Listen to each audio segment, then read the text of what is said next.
Subscribe now and press the bell icon. Reaction forces की बात की है। इस फट्टे पर रिएक्शन की वजह से अप एंड डाउन नहीं जा रहा। गौर कीजिए जब इसने। अस्सलाम वालेकुम स्टूडेंट्स, मैं हूं आपका टीचर मोहम्मद सलमान अफसर। स्टूडेंट्स, आज के लेक्चर में हम करेंगे एफएससी पार्ट 1 आईसीएस पार्ट 1 यानी कि फर्स्ट ईयर के chapter number 2 vectors and equilibrium की एग्जाम्पल प्रॉब्लम्स। आज के लेक्चर के अंदर हमने 2 एग्जाम्पल प्रॉब्लम्स करनी है। इससे प्रीवियस लेक्चर के अंदर हम रिमेनिंग एग्जाम्पल प्रॉब्लम्स कर चुके हैं। अगर आप उनकी वीडियोस देखना चाहते हैं तो यहां मौजूद लिंक पर क्लिक करके आप उन सारी वीडियोस को देख सकते हैं, टॉपिक्स भी देख सकते हैं, एक्सरसाइज के शॉर्ट, न्यूमेरिकल, सारी चीजें अवेलेबल होंगी और हैं भी इस प्लेलिस्ट के अंदर जिस पर आप क्लिक करके ये वीडियोस देख सकते हैं। आज के लेक्चर में हमने आखिरी 2 एग्जाम्पल प्रॉब्लम्स करनी है जिनके मतलब बच्चे काफी परेशान होते हैं, उनको मुश्किल लगती हैं। मैं इंशाल्लाह आपके लिए एग्जाम्पल प्रॉब्लम बहुत ही आसान बना दूंगा। सबसे पहले हम स्टार्ट लेंगे एग्जाम्पल प्रॉब्लम 2.9 से, जो मुश्किल कदरे लगती है लेकिन आसान देखिएगा किस कदर है। फिर 2.8 करेंगे और इस तरह से एग्जाम्पल प्रॉब्लम्स खत्म हो जाएंगी। तो बच्चों, विदाउट वेस्टिंग एनी मोमेंट हम क्या करते हैं, मैं टेक्स्ट बुक से रीड करता हूं, डायग्राम्स साथ में आएंगी। जब ये एग्जाम्पल प्रॉब्लम बोर्ड में आएगी और डायग्राम्स वाली आती हैं, अपने जहन से निकाल दीजिए कि डायग्राम वाली नहीं आनी। एक्सरसाइज के न्यूमेरिकल्स भी डायग्राम वाले आते हैं तो ये भी आ सकती हैं। मैं टेक्स्ट बुक से रीड करता हूं। सवाल कुछ इस तरह से है, कहता है a boy weighing 300 newton is standing at the edge of a uniform diving board. एक लड़का है जो क्या करने लगा है, जंप करने लगा है, डाइविंग बोर्ड पर खड़ा है। आपने देखा होगा ये मुख्तलिफ ओलंपिक्स के अंदर डाइव करते हैं स्विमिंग पूल के अंदर, कुछ इस तरह का ये डाइविंग बोर्ड है जो कि यहाँ पर पेडेस्टल्स जो हैं यहाँ पर फिक्स है, इनकी बेसिस पिलर नीचे लगे हुए हैं, यहाँ पर फिक्स है और यहाँ से आजाद है। इसके ऊपर जंप करके डाइव करने जा रहा है पूल के अंदर। कितनी लेंथ है इसकी? 4 मीटर टोटल लेंथ है। यहां से लेके यहां तक डाइविंग बोर्ड की लेंथ 4 मीटर है। The weight of the board is 200 newton. Of course weight centre पर होता है, कहता है इसका वेट सेंटर पर है, हाफ इधर सेंटर पर इस बोर्ड का वजन कितना है? 200 न्यूटन, जिसे हमने डायग्राम के साथ नीचे भी शो किया है। The weight of the board is 200 newton. Find the forces exerted by the pedestals on the board. बताइए ये जो इसके पिलर्स हैं जिन्होंने इसे उठाया हुआ है, ये कितनी फोर्सेस लगा रहे हैं इस बोर्ड के ऊपर, और जो ऊपर डाइविंग के लिए लड़का खड़ा है उसके ऊपर। Exerted by the pedestals on the board, इस बोर्ड के ऊपर रिएक्शन फोर्सेस कितनी है इस पायदान, और इस पायदान की कितनी फोर्सेस हैं वो हमें कैलकुलेट करनी है। प्यारे बच्चों, जो एग्जाम्पल प्रॉब्लम के अंदर वर्डिंग के अंदर लिखा है वो भी लिख सकते हो, जो कि मैं गिवन डेटा के अंदर लिख के आपको दिखाऊंगा और समझाऊंगा उसने क्या अज्यूम किया है, किस तरह से आप इसे सॉल्व करेंगे और किस कदर इसे आसान बनाएंगे। अब गौर कीजिए, मैं आपको यहां से समझाता हूं। सबसे पहले तो ये हमें पता चला कि एक बॉय है, यहां लड़का है जो कि यहां पे खड़ा है।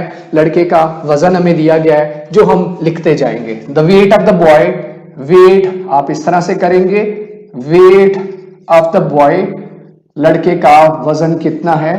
जी हां, दिया गया है 300 न्यूटन। बिल्कुल एज पर, किनारे पर खड़ा है जहां से उसने जंप करके पूल के अंदर जाना है। 300 न्यूटन। फिर बोर्ड का वजन कितना है? वेट ऑफ द बोर्ड, ये जो बोर्ड है उसका वजन कितना है वो भी लिख लेते हैं। जी हां, वो है हमारे पास 200 न्यूटन। सेंटर पर बोर्ड का ऑफ कोर्स वजन सेंटर ऑफ ग्रेविटी सेंटर पर होता है। अच्छा, और इसके अलावा हमें टोटल लेंथ दी गई है, यहां से लेके इस पेडेस्टल से लेके इसके पिलर से लेके एंड तक, एज तक ये फासला कितना दिया है यहां हम लिख सकते हैं। लेंथ कितनी है? लेंथ ऑफ द बोर्ड, इस बोर्ड की, फट्टे की जिसके ऊपर खड़ा है ये लड़का, लेंथ कितनी दी हमें? 4 मीटर, 4 मीटर इसका जिक्र हुआ है। ठीक है, अब ये डायग्राम भी साथ में दे सकता है, ऑफ कोर्स देगा, इसके बगैर तो हम हल नहीं कर सकते ये डायग्राम। या फिर साथ में वर्डिंग में लिखेगा, क्या लिखेगा कि भाई ये जो 2 पेडेस्टल्स हैं इनके दरमियान फासला 1 मीटर है, यानी 2 पायदानों के दरमियान फासला 1 मीटर। दूसरे पायदान और सेंटर ऑफ ग्रेविटी के दरमियान फासला 1 मीटर, यानी 1 मीटर 1 मीटर और पीछे क्या बचा? 2 मीटर। 1 मीटर 1 मीटर 2 और 2 आगे कितना होगा? सेंटर से दूसरा उस तरफ भी 2 मीटर, 2 इधर तो 2 इधर, 4 मीटर।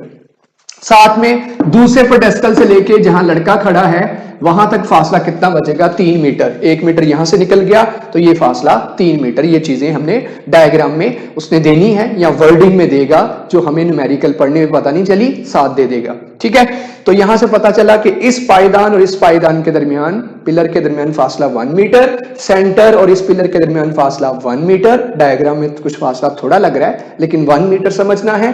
फिर उसके बाद यहां से यहां तक 2 मीटर बाकी बचा, टोटल 4 है। फिर यहां से दूसरे पायदान से लेके जहां तक लड़का खड़ा है तो 1 मीटर निकाल दीजिए, पीछे कितना बचेगा 3 मीटर। 3 और 1 4, टोटल 3 मीटर जमा 1 मीटर 4 मीटर, ये सारी चीजें। अब रिएक्शन फोर्सेस उसने पूछा है, पेडेस्टल जो है इस बोर्ड के ऊपर कितनी फोर्सेस लगा रहे हैं। मान लीजिए ये जो पायदान है इस पर फोर्सेस किस तरफ लगा रहे हैं, अपवर्ड। देखिए रिएक्शन फोर्सेस की बात की है, इस फट्टे पर रिएक्शन फोर्सेस कितनी है, सेंटर ऑफ ग्रेविटी, सेंटर, वजन डाउनवर्ड, इस लड़के का वजन डाउनवर्ड। तो ये जो पायदान है इसके, ये जो पिलर्स हैं, ऑफ कोर्स रिएक्शन के तौर पर इनकी फोर्सेस किस तरफ होंगी, अपवर्ड, R1 और R2, ये हमें मालूम करनी है। लेकिन श्योर नहीं है कि अपवर्ड होंगी या डाउनवर्ड, हम इज्यूम कर लेते हैं, वैसे नजर आ रहा है ये डाउनवर्ड है तो ये अपवर्ड होंगे। हम इज्यूम कर लेते हैं कि इस पायदान की फोर्स, रिएक्शन फोर्स फटे पर, बोर्ड पर अपवर्ड, इस पायदान की फटे पर, बोर्ड पर फोर्स R2 अपवर्ड है। हम ले लेते हैं ये हमारे पास फोर्सेस जो हमने अज्यूम कर लिया। रिएक्शन फोर्स ऑफ पेडेस्टल 1, जी पहला पायदान, उसका नाम दे दिया R1, मालूम करनी है। ठीक है जी, reaction force of pedestal R2 जिसके ऊपर फटा पड़ा है, बैलेंस हुआ हुआ है। ठीक है जी, और वो R2, ये दोनों फाइंड करनी है। अब क्या करेंगे, टू फाइंड, इसके अंदर इसका मतलब मैंने हेडिंग यहां देनी थी, टू फाइंड, ये मुझे मालूम करना है जी। करेंगे क्या, यहां पर फार्मूलाज क्या यूज होंगे, बहुत सिंपल से, क्योंकि इस दोनों एग्जाम्पल से पहले हमने, आप जानते हैं इक्विलिब्रियम की 2 कंडीशंस पढ़ी हैं, वो दोनों कंडीशंस अप्लाई करेंगे। Sum of all forces is equal to 0 और sum of torques is equal to 0। अब इसको मजीद खोले तो इनको अपने लगाना है, सम ऑफ ऑल फोर्सेस के x component 0, sum of all forces के y कंपोनेंट 0। ये आपने इसके ऊपर अप्लाई करके देखिएगा, सारी फोर्सेस यहां ढूंढनी है। ऑफ कोर्स कितनी फोर्सेस नजर आ रही हैं, 4, 1 2 3 4। रिएक्शन भी फोर्सेस होती है, अपवर्ड है सिचुएशन में, वजन भी फोर्सेस हैं, डाउनवर्ड है, तो टोटल मिला के 4 फोर्सेस हैं। मुझे ये बताइए कोई एक्स एक्सिस पर फोर्स लग रही है, कोई हॉरिजॉन्टल फोर्स है, दाएं बाएं कोई फोर्स है, इस तरफ उस तरफ कोई फोर्स है, नहीं। टोटल जितनी भी फोर्सेस हैं या तो अपवर्ड हैं या फिर डाउनवर्ड हैं, इसका मतलब ये एक्स वाली फोर्सेस हैं ही नहीं। तो मैं सोल्यूशन की तरफ अगर बढ़ूं तो इसका मतलब ये मेरे काम का नहीं है। मैं वैसे लिख देता हूं, सारी फोर्सेस के एक्स कंपोनेंट नजर ही नहीं आ रहे, वो तो 0 है। वाई हमें हेल्प करेगा, आइए सम ऑफ ऑल फोर्सेस वाई कौन कौन सी हैं, पुट कीजिए।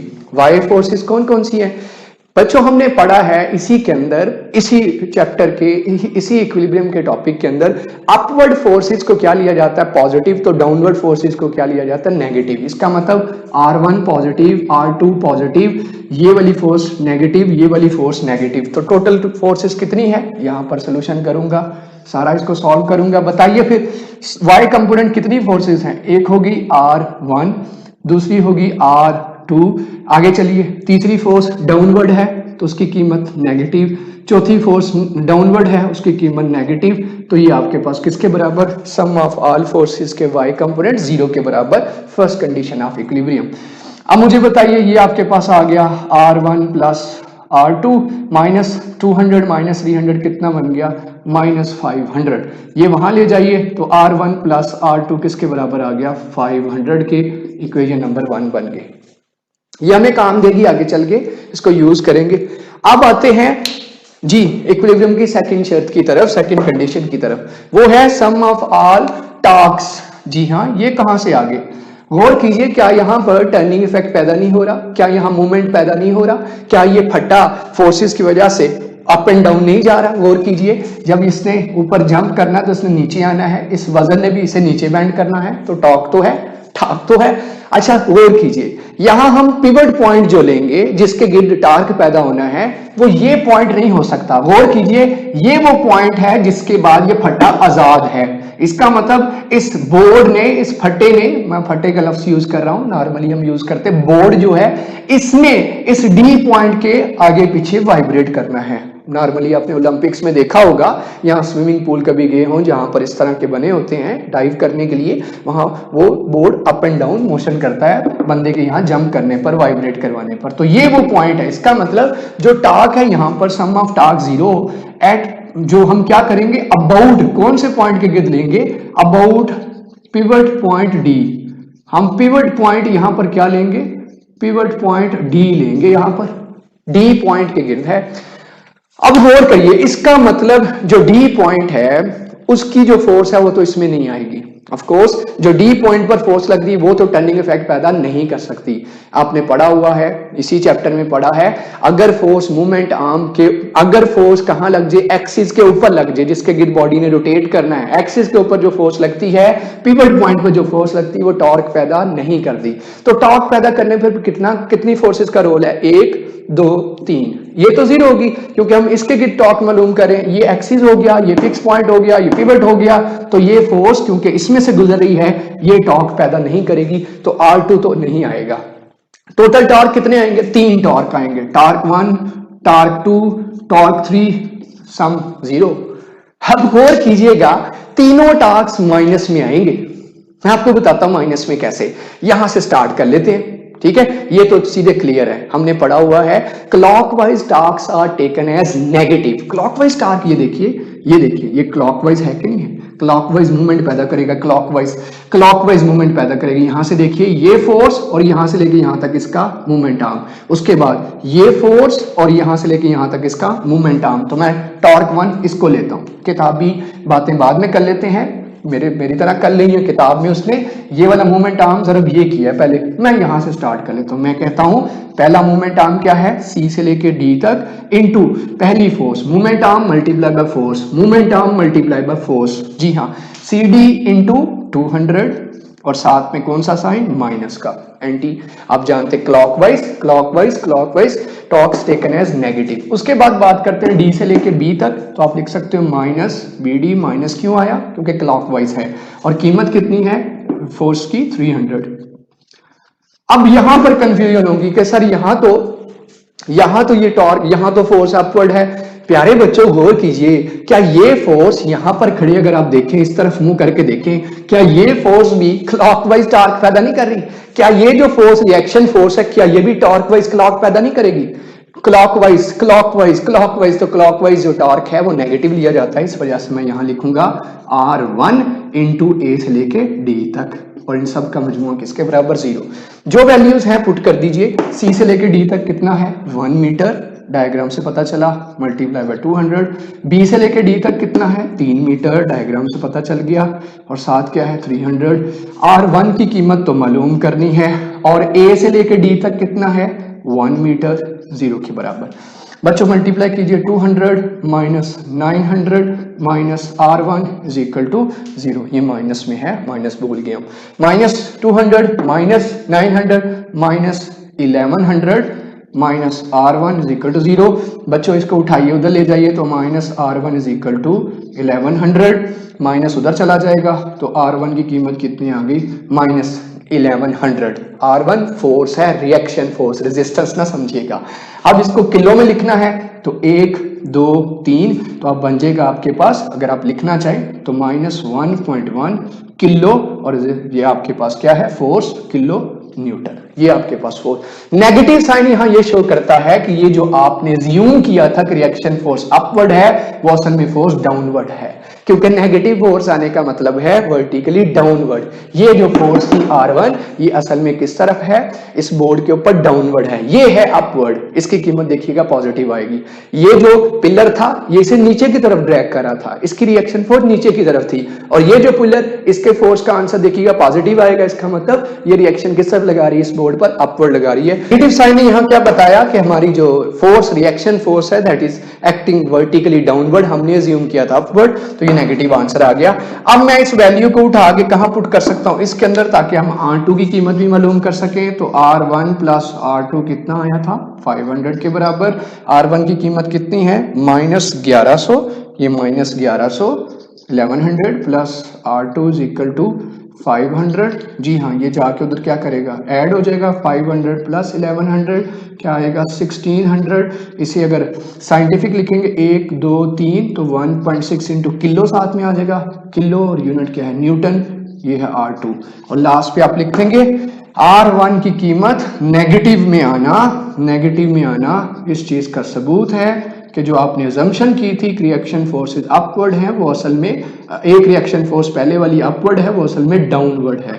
ये रहा सोल्यूशन, दोनों रिएक्शन फोर्सेस इस बोर्ड की वजह से यहाँ और यहाँ जो रिएक्शन फोर्सेस हैं वो हमने कैलकुलेट कर ली। उम्मीद करता हूँ आपको कंडीशन फर्स्ट लगानी, कंडीशन सेकंड लगानी, और किस तरह से नेगेटिव साइन आए, क्लॉकवाइज एंटी क्लॉकवाइज क्या है, सारा कॉन्सेप्ट क्लियर हो चुका होगा कि ये इस पिलर के ऊपर कितनी रिएक्शन फोर्स है जो कि वर्टिकल डाउनवर्ड है, और इस पिलर पर रिएक्शन फोर्स कितनी है, ऊपर की तरफ है, और कितनी है, 1600 न्यूटन। ये था। आगे बढ़ते हैं न्यूमेरिकल 2.8 की जानिब। A uniform beam of 200 Newton is supported horizontally as shown। कहता है जिस एक बीम है जिसके ऊपर आपने चलना है, बिल्कुल ऐसे जैसे पुल होता है उसी तरह से एक बीम है जिसके ऊपर आपने चलना है। फटा लकड़ी का हो सकता है, लोहे का हो सकता है, सीमेंटेड हो सकता है। ये अच्छा, ये हॉरिजॉन्टली पड़ा हुआ है, सपोर्ट किया गया है। इसके साथ if the breaking tension of the rope is 400 newton, जिस रस्सी ने इसको उठाया हुआ है, एक सिरा यहां पर पड़ा है इसका, इस बीम का, ये है बीम हमारी जिसके ऊपर आपने चलना है, और दूसरा सिरा रस्सी के साथ तना हुआ, खिंचा हुआ, ऐसे हवा के अंदर मौजूद है, रस्सी ने से उठाया हुआ है। रस्सी की ब्रेकिंग टेंशन यानी कि मैक्सिमम टेंशन जो रस्सी बर्दाश्त कर सकती है वो है 400 न्यूटन। तो ये दिखाया गया है रस्सी कितनी टेंशन बर्दाश्त कर सकती है टूटने से पहले, 400 न्यूटन। सुनिए ना, how far can the man of weight 400 Newton walk from point A on the beam as shown in figure। बताइए ये जो बंदा यहाँ खड़ा था, ये 400 न्यूटन का है। बंदे का अपना वजन कितना है, मैन का वेट कितना है, 400 newton. Newton unit of weight है, newton unit of tension, newton unit of force, weight भी फोर्स है, सबको पता है। तो 400 न्यूटन वजन का ये बंदा कितनी दूर तक इस पर जा सकता है, ये रस्सी ना टूटे। वो आखिरी पॉइंट कौन सा होगा जहां तक ये जा सकता है कि रस्सी ना टूटे और पुल धड़म करके ये भीम गिर ना जाए, वो आखिरी पॉइंट बताइए। इसके अलावा हमें डायग्राम से ये चीजें पता चलती हैं, वो क्या है आइए देख लेते हैं, गौर कीजिए। तो उसने कहा था कि इस बीम का वजन कितना है, 200 न्यूटन, और वजन आपको पता है सेंटर बोलता है, सेंटर ऑफ ग्रेविटी पे सारा वजन महसूस किया जाता है। तो बीम का जो वेट है वो 200 न्यूटन है एट द सेंटर पर बीम का वजन, बीम का इटसेल्फ बीम का 200 न्यूटन। अब बंदा सेंटर को क्रॉस कर गया, सेंटर तक आएगा तो ये टूटेगी नहीं, सेंटर से क्रॉस कर गया, सेंटर से क्रॉस कर गया, और इस बंदे का वजन 400 न्यूटन है, 400 न्यूटन लेकर आगे जा रहा है। ठीक हो गया, एक फोर्स ये आ गई, एक फोर्स ये आ गई, एक फोर्स ये आ गई। ये है फोर्स टेंशन की जो कि रस्सी में है, तनाव है, ब्रेकिंग टेंशन है। ये है वजन बंदे का जो इसके ऊपर मूव कर रहा है, और बीम का अपना वजन कितना है सेंटर पर, 200 न्यूटन। अब तस्वीर में बताया गया है कि टोटल फासला कितना है, इस एंड से लेके, सपोर्ट से लेके इस रोप तक 6 मीटर, ये पिक्चर से पता चला है, बीच में उसने नहीं दिया था, रीडिंग में कुछ नहीं बोला उसने, 6 मीटर फासला। तो मुझे पता है सेंटर तक फासला कितना होगा, 6 मीटर टोटल है, तो सेंटर तक, सेंटर ऑफ ग्रेविटी तक कितना होगा, 3 मीटर। ये तो पता चल गया 3 मीटर है। मुझे ढूंढना है वो फासला जो आप मूव कर सकते हैं विदाउट ब्रेकिंग द रोप, रोप को तोड़े बगैर आप इस बीम पर कितना दूर जा सकते हो, यानी डी मुझे मालूम करना है कितनी दूर तक जा सकता हूं। गौर करिए मैं यहाँ पर क्या यूज करूंगा, मैं यहाँ पर second condition of equilibrium use करूंगा। सेकंड कंडीशन ऑफ इक्विलिब्रियम क्यों यूज करूंगा, गौर कीजिए, क्या यहाँ पर टॉर्क अप्लाई नहीं हो रहे, टॉर्क कहां से आ गए सर, गौर कीजिए प्यारे बच्चों, टॉर्क क्या है, ये है एक फोर्स, ये है दूसरी फोर्स, ये है तीसरी फोर्स। मुझे ये बताइए ये फोर्स किस तरफ रुख है, अपवर्ड, इन दोनों फोर्सेस का रुख किस तरफ है, डाउनवर्ड। क्या ये मूवमेंट, क्या ये टर्निंग इफेक्ट पैदा नहीं कर रहे? आप खुद बताइए, क्या इन फोर्सेस की वजह से टर्निंग इफेक्ट पैदा नहीं होगा? तो मैं यहाँ सारी चीजें जो हैं वो लिख सकते हैं, आप लिखना चाहें गिवन डेटा के अंदर आप लिख सकते हैं, जो उसने आपकी एग्जाम्पल प्रॉब्लम सॉल्व करते तो नहीं लिखा हुआ, लेकिन मैं लिख सकता हूं कि मुझे यहाँ पर दिया क्या गया है, वेट ऑफ मैन, मैं लिख देता हूं वेट ऑफ, ताकि क्लैरिटी हो जाए। बंदे का वजन मुझे दिया है 400 न्यूटन, ब्रेकिंग टेंशन मुझे दी है रस्सी की, ठीक है, एक एक पॉइंट लिख लेंगे तो बेहतर हो जाएगा। टी के साथ जाहिर कर लीजिए 400 न्यूटन। जी हाँ, और टोटल डिस्टेंस कितना है, रस्सी से लेके, रोप से लेके इस सपोर्ट तक टोटल डिस्टेंस हमारे पास है 6 मीटर। जी हाँ, और डिस्टेंस को x के साथ लिख लें, मर्जी है, जब इसे d कहा है उसे x लिख लें, वो है 6 मीटर, 6.0 मीटर। अब जी वेट ऑफ बीम, बीम का अपना वेट कितना है, वो सेंटर पर होता है। जी हाँ, वो कितना है हमारे पास, W से जाहिर कर लीजिए, इसको W1 कह दिया, इसको W2 कह दे, आपकी मर्जी है, वो आपके पास आ गया 200 न्यूटन। ठीक है, और दूसरी चीज जो वेट है बीम का, उसका कितना फासला है आपके सामने है, यहां से लेके यहां तक, डॉट बताइए, डिस्टेंस ऑफ वेट, जो वजन है उसका distance from support, distance of weight, weight का डिस्टेंस कितना है, कहां से, वेट इज अ फोर्स, आप फोर्स लिख सकते हो, वेट फोर्स, वजन वाली फोर्स का, फ्रॉम कहां से, फ्रॉम फिक्स पॉइंट। मैं ये एक्स्ट्रा चीजें लिख रहा हूं, आप लिखना चाहें लिखिए, नहीं लिखना चाहते नहीं लिखिए, तो उसको नाम दे लीजिए, इसको x1 कहना है x1 कह दें, उसको x2 कह दें, कितना लिखेंगे 3.0 मीटर। ये सारी वैल्यूज मुझे यहां से पता चली।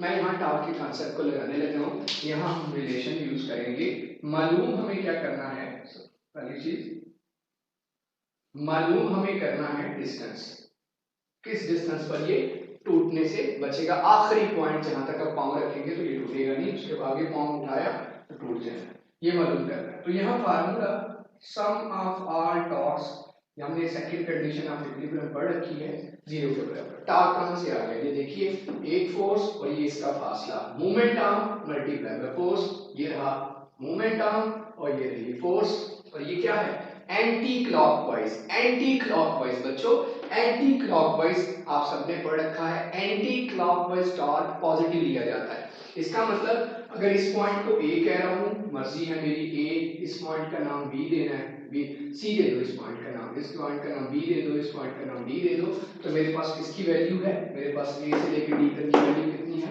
6 मीटर। तो आप आइए इसको यूज करते हुए वैल्यूज पुट कर देता हूं यहीं पर। सम ऑफ टॉर्क 0 में एक टॉर्क आ गया मेरे पास, ये टेंशन की वजह से वो पॉजिटिव है क्योंकि एंटी क्लॉकवाइज है, उसका रुख इस तरफ है, तो एंटी क्लॉकवाइज टॉर्क पॉजिटिव होता है, तो मैं किसके बराबर लिखूंगा, वो मेरे पास आ गया टेंशन मल्टीप्लाई बाय A से लेकर D तक मोमेंट आर्म, ये आ गया। अब दो टॉर्क और हैं, ठीक है, ये दोनों क्या है, ये दोनों क्लॉकवाइज है, एक टॉर्क ये, ठीक है, जो इसको घुमाना चाह रहा है इसके इर्द, दूसरा टॉर्क इसकी वजह से, इस फोर्स की वजह से होगा जो इसमें क्या पैदा करना चाह रहा है, मूवमेंट पैदा करना चाह रही है ये फोर्स भी। तो बताइए फिर यहां जब लिखेंगे तो आप लिखेंगे AC इनटू ये वेट ऑफ बीम माइनस के साथ, क्योंकि हमने पढ़ा हुआ है क्या, clockwise torques are taken as, convention है, रूल है, बनाया हुआ है, clockwise torques are taken as negative. तो क्या बन जाएगा, A से लेकर C तक movement arm multiply by weight of beam, weight of beam. चलिए वैल्यू में बाद में लिखता हूं, वेट ऑफ बीम, उसके बाद माइनस का साइन, फिर मोमेंट आर्म A से लेके B तक, मोमेंट आर्म A से लेके B तक, और तीसरी फोर्स कौन सी आ गई, वेट ऑफ मैन, जी हाँ, इनटू वेट ऑफ मैन। और इन सब का सॉल्यूशन किसके बराबर, ये सब किसके बराबर, 0 के बराबर। लाइए वैल्यूज पुट कीजिए, टी टेंशन कितना है 400, AD की वैल्यू A से लेके D तक कितना है 6 मीटर, माइनस A से लेके C तक कितना है 3 मीटर, मल्टीप्लाई बाय 200। ये फिर कह रहा हूं, लिखना चाहे लिखे, नहीं लिखना डायरेक्टली पुट करना पुट कर दीजिए, मैंने आपकी आसानी के लिए किया है ताकि आपको डेटा का पता चल जाए। उसके बाद माइनस का साइन, A से लेकर B तक कितनी वैल्यू है, A से लेकर B तक तो मालूम करनी है, यही तो मिसिंग है, यही तो D है, हाँ जी, इसको हम ए से बी लिखने की बजाय अब इसका नाम पिक्चर से देख लेते हैं। पिक्चर से नाम पता चला डी, बाकी चीजें जो पिक्चर से देख रहे हैं ये भी पिक्चर से देखेंगे। वेट ऑफ मैन कितना है 400 लीजिए, और ये सारा कुछ जीरो की तरफ। प्यारे बच्चों मल्टीप्लाई कीजिए 2400 माइनस 600 माइनस 400 डी। आप सब जानते हैं ये माइनस होगा तो क्या बचेगा 1800 माइनस 400 डी। उठाइए और किस तरफ ले जाइए दूसरी तरफ, ये क्या बचेगा minus 400 D is equal to minus 1800। Minus minus से कटा, आखिरी स्टेप रह गया, डी की वैल्यू आने जा रही है 1800 डिवाइडेड बाय 400। दो जीरो कटे और ये आ गया 18/4 9/2। कट कीजिए, फासला आएगा आपके पास 4.5 मीटर। ये है 4.5 मीटर जहां तक ये बंदा जा सकता है। अगर इसे एक स्टेप भी 1 इंच भी आगे गया ध्यान करके नीचे, ये है जी ब्रेकिंग टेंशन तक का उसका फासला जहां तक वो बंदा जा सकता है। ये था न्यूमेरिकल, जिसमें ये चीजें आप क्या कहते कर भी सकते हैं नहीं भी कर सकते, आपकी चॉइस है। ये तो आपने जरूर करना है। ये आपके पास anti clockwise movement, positive clockwise इस फोर्स की वजह से तो ये मूवमेंट आर्म, इस फोर्स की वजह से तो ये मूवमेंट आर्म और फोर्स, मूवमेंट आर्म और फोर्स, मूवमेंट आर्म और फोर्स, इन सब का मजमूआ जीरो के बराबर। पॉजिटिव नेगेटिव क्यों है वो भी मैं बता दिया। आगे